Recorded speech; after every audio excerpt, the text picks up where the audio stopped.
Olá, tudo bem? Seja bem-vindo, meu nome é Bruna e hoje eu vou falar sobre o valor do exemplo. Mas para retomar um pouquinho a discussão, eu não sei se você acompanhou o vídeo que eu postei aqui na segunda-feira, eu recebi muitas malcriações por causa daquele vídeo.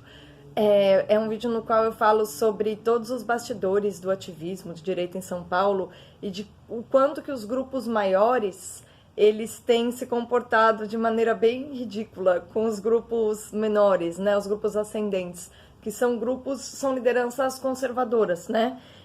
Eu cheguei até a receber algumas respostas tolas dizendo, ai, mas tem que unir. Eu falei, não, a gente não tem problema com os liberais, quem tem problema conosco são eles, né? Isso que eu tentei dizer na segunda-feira.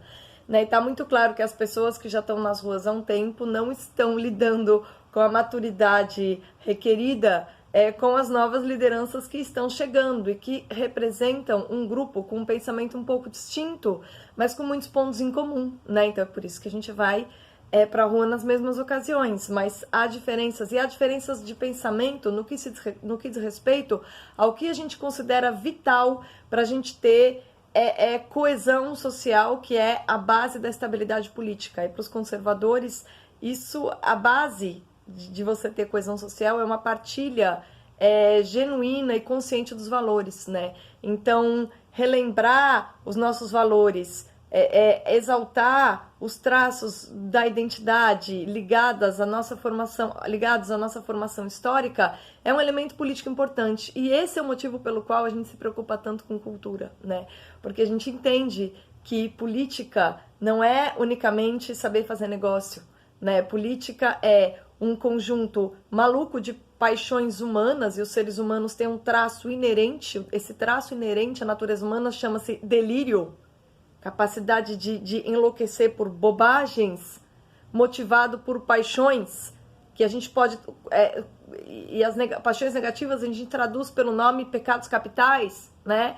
E esses pecados capitais muitas vezes motivam as ações humanas de tal maneira que, ainda que você tenha uma administração pública muito acertada e afinada à ciência econômica, que felizmente o século XX, né, essa tradição maravilhosa da escola austríaca nos legou, ainda assim, as paixões humanas, elas vão por tudo a perder se você não tiver educação da alma, se você não tiver um trabalho, se você não fizer um trabalho de expansão assim da consciência das pessoas para demonstrar quais são, o que a gente tem em comum, né? Quais são os valores que a gente tem em comum, para inclusive amainar, sabe, essa sede de poder e essa facilidade com que o ser humano cede aos pecados mais tentadores, né? Ou às paixões negativas mais violentas. Né? Então eu tentei falar tudo isso segunda-feira, muita gente não entendeu, achou que eu estava aqui falando de picuinha da direita, não é mais profundo o que eu estou falando. Eu sei que os problemas do Brasil são muito grandes, mas uma coisa foi muito boa para mim, ter observado de perto o nível de mesquinharia de muitas lideranças da direita. A esquerda é assassina, nem falo assim. Mas a direita é uma questão de mesquinharia mesmo, de bobagem, de algumas puerilidades, né? Quando eu falo esquerda é assassina, é porque a base de apoio dos governos de esquerda, na sua ingenuidade ou tolice ou irresponsabilidade, ela endossa pessoas que têm projetos de poder que geram a morte de milhões de seres humanos, milhares de seres humanos no mínimo, para falar no Brasil, milhões se a gente for falar em termos de humanidade. Então, assim, não estou nem considerando os socialistas, eles estão fora de cogitação. Não estou nem comparando, coitados. Imagina, o André Guedes, aquele cartunista, engraçadíssimo, ele foi ótimo no Twitter. Ele falou, é escroto isso que está acontecendo, mas realmente, na esquerda você tem gente queimando pneu, quebrando vidraça e prejudicando a sociedade. E na direita você tem uns idiotas trocando uns tapas, né? Isso é lavanda. Perto do que a esquerda vai, isso é lavanda. De fato, então assim, são mesquinharias, mas por que eu acho...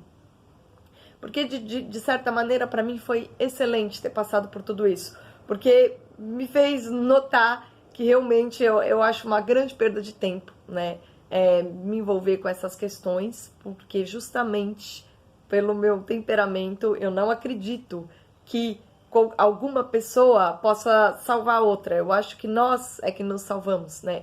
A vontade de melhorar como ser humano, de ser moral sempre em cada atitude, ela é sempre individual. Ela decorre sempre do livre-arbítrio, né, e de cada pessoa. E ela sempre se ancora na consciência individual. E por isso, eu jamais perderia tempo fazendo esses discursos totalmente superficiais de vamos unir a direita, vamos unir a direita. Gente, a união está baseada na lealdade. A lealdade é um valor compartilhado por pessoas morais. Como é que você quer falar de união entre pessoas morais e pessoas imorais? Isso não existe, né? Isso é uma tolice. As pessoas morais estão naturalmente unidas em torno de um mesmo propósito e não é um grupinho de WhatsApp ou uma articulação nacional que vai fazer isso acontecer. Isso é algo espontâneo, né? A união é espontânea entre aqueles que partilham os mesmos valores. E é por isso que os conservadores se preocupam tanto com cultura. Para vocês pode parecer uma coisa tola, mas ela é vital, tá? E por isso que hoje eu queria falar do valor do exemplo. E para falar do valor do exemplo, eu vou recordar uma figura da cultura brasileira importante e relacionar essa figura ao maior personagem da história da música, que é Bach, claro.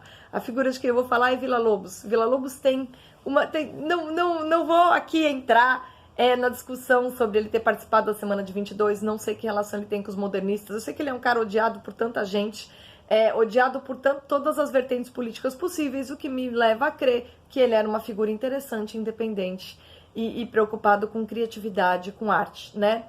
Tem uma obra dele que eu conheço, assim, bem, que eu ouço há muito tempo, não sei quantas vezes eu já ouvi, eu ouço há muito tempo. A música cultivada, a gente chama de erudita, na verdade é pelo nível de complexidade, né? É um adjetivo errado, música erudita, é meio absurdo.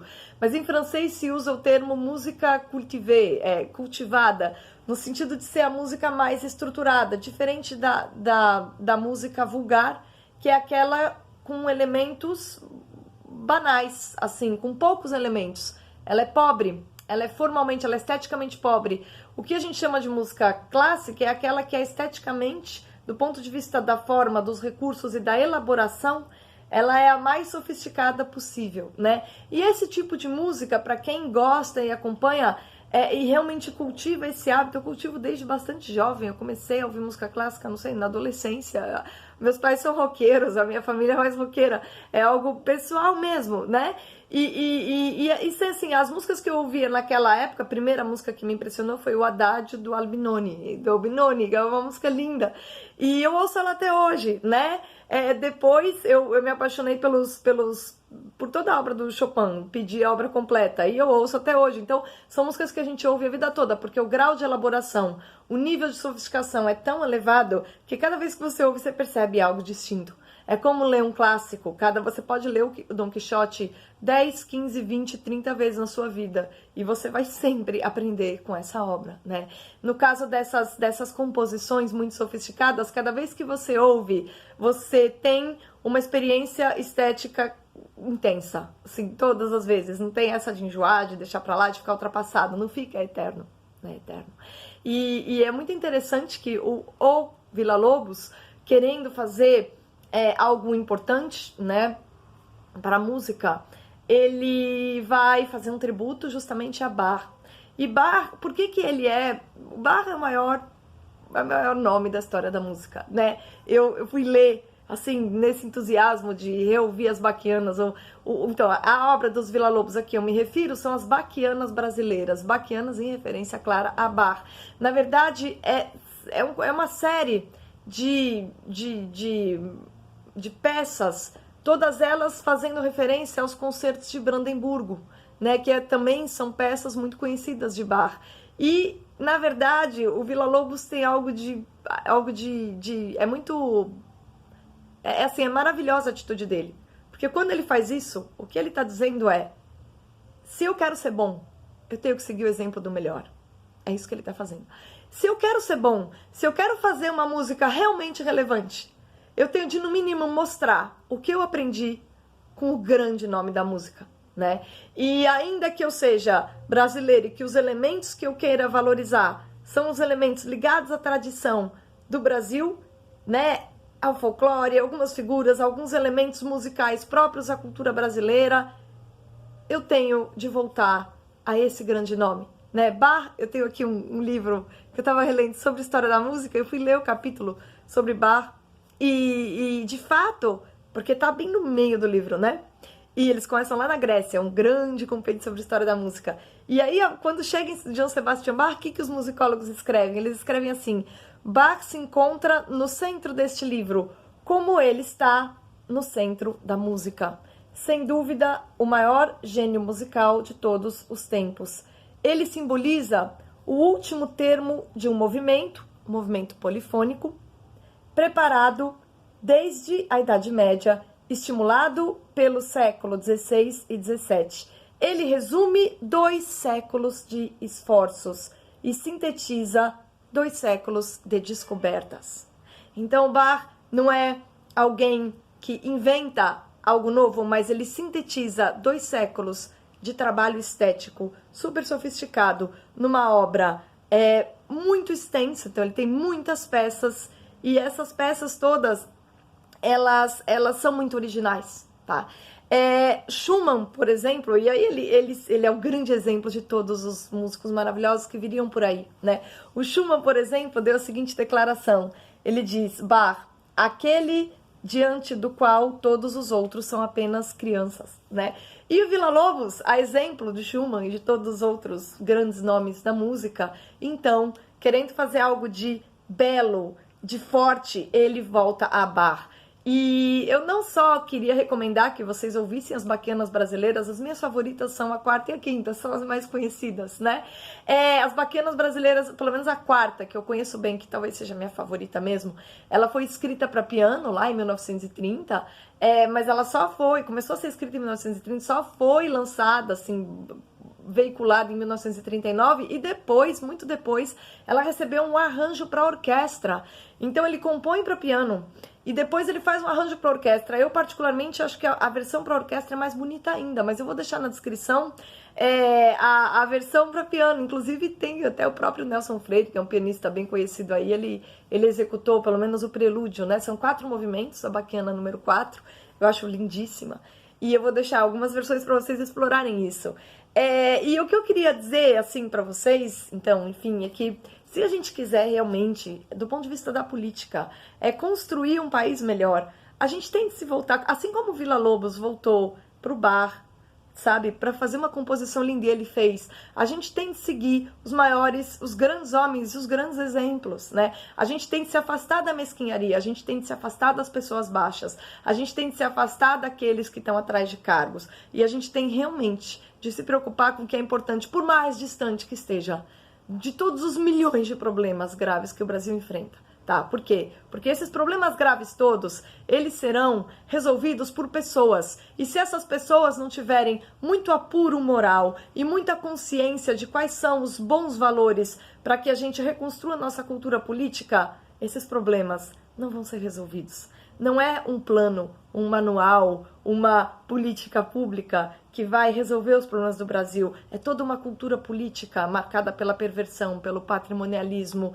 pelo hábito, né, justamente de usar o poder público para fins privados, inclusive da parte dos ativistas. Vou deixar minha crítica, assim, meus colegas ativistas, manifestação não é palco, tá? O André Guedes teve uma outra tirada maravilhosa ali, ele disse, enquanto a esquerda tá se armando aí pra bater na gente, a galera da direita fica brincando de dono da rua. Caramba, vamos ouvir o humorista? O humorista é aquele que quebra o espelho que tá na nossa cara, tá? Vamos ficar com ele. Então, como eu tô falando do valor do exemplo, eu vou dar um outro exemplo aí do século XX no Brasil. Assim como o Villa-Lobos escreveu As Baquianas Brasileiras, que é uma obra primorosa, e a Baquiana número 4, que eu deixo na descrição por ser minha favorita, eu queria compartilhar isso com vocês, que vale muito a pena, tá? E vamos pensar, o Bach é ali um compositor no comecinho do século XVIII, barroco, né? E o Villa-Lobos um homem do século XX, mas ele entende, mas Bach está no centro da história da música, é para ele que eu devo me voltar se eu quiser fazer algo de belo. Da mesma maneira, um poeta também do século XX, considerado o príncipe dos poetas, né? O Guilherme de Almeida, considero que é um dos meus favoritos também. Ele tem um livrinho chamado Nós, que eu não sei quantas vezes eu li. É um livro sobre uma história de amor, mas é escrito de maneira muito bonita, porque ele vai fazendo vários poemas e nas entrelinhas desses poemas tem uma narrativa, né? E é super bonito, é um negócio com começo, meio e fim, e remete às estações do ano, é um negócio primoroso. E aí a gente pensa, caramba, como é que o Guilherme de Almeida aprendeu a compor tão bem? Ele também traduziu a peça Antígona, a grande tragédia grega, a maior das tragédias gregas de Sófocles, né? Antígona, essa tragédia primorosa. O Guilherme de Almeida traduziu do grego, né, para o português. E aí a gente pensa, como será que Guilherme de Almeida conseguiu ser tão grande, deixar um legado maravilhoso, uma obra que a gente lê e admira sempre?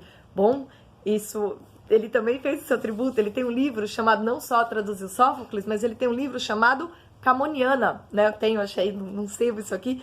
Camoniana é uma obra em que ele compõe vários sonetos em tributo ao Camões. Vocês sabem, né? O Camões tem aqueles sonetos que a gente até lê na escola, felizmente, que é uma obra primorosa. Camões é um homem do Renascimento. E uma coisa que a gente, nossas professoras nem sempre dizem na escola, é que o português que a gente fala no Brasil, ele é o português da época de Camões, porque os portugueses que vieram para cá são daquela época, e isso marcou o Brasil, marcou a tradição literária e ficou, né? Então, se o Guilherme de Almeida quisesse se voltar a algum autor português para compor uma obra brasileira que atingisse o ápice da beleza poética, é a Camões que ele deveria se voltar, né? Não a Boccaccio, que já é um homem do século XVIII, mas a Camões, justamente o homem que foi o poeta português contemporâneo à época do descobrimento, da chegada dos portugueses no Brasil, né? Então quando ele se volta a Camões, ele não só está se voltando a um dos grandes clássicos da literatura mundial, mas também justamente ao clássico que condensa na sua linguagem os elementos que marcariam o início do português que hoje se fala no Brasil.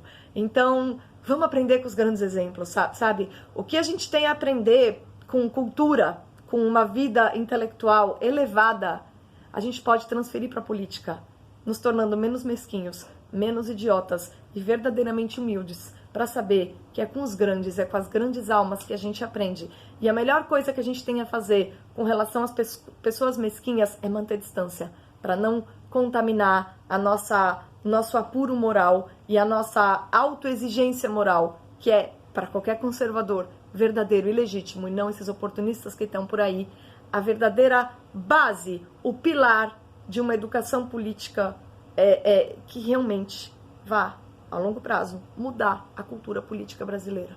Mudar é uma palavra errada. Restaurar é a palavra correta. Porque a gente já teve uma cultura elevada por aqui. E a gente vai reconstruir ela.